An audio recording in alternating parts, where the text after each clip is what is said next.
тәубе ету ешқашан кеш емес.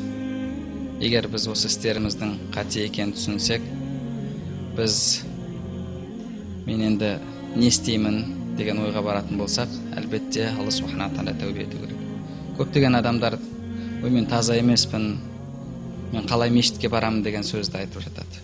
Сөйтіп айналшықтап мешіттен қашып жатады. Ал адам намаз оқымай, тәубе етпей, мешітке келіп, басын сәждеге қойып, Аллаға құлшылық етпей, ол адам тазармайды ешқашан. Сол үшін де осындай бір күнә істерді істеп жүрген адамдар болатын болса, әлбетте тәубе есігі иншалла әлі ашық. Пайғамбарымыз саллаллаху алейхи ва саллям өзінің хадисінде адамның жаны алқымына келгенге дейін Алла субхана тағала тәубесін қабыл етеді дейді.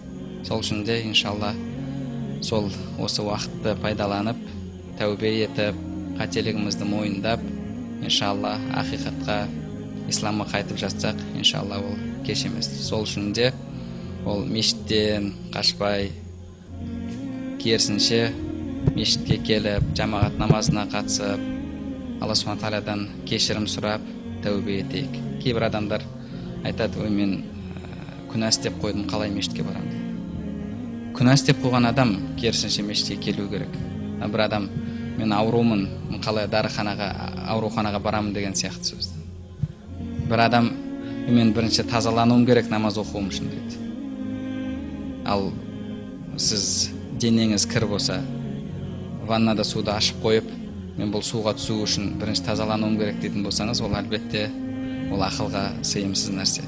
Сіз қашан сол ваннаға түсесіз, сол кезде тазарасыз. Сіз қашан мешітке кіресіз, сіз сол кезде тазарасыз.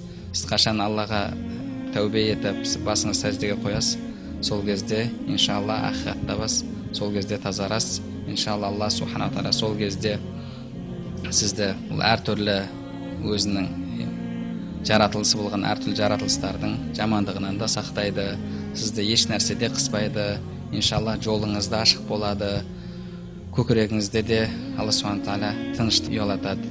Яғни сіз иншалла екі дүниенің бақытына қол жеткізесіз.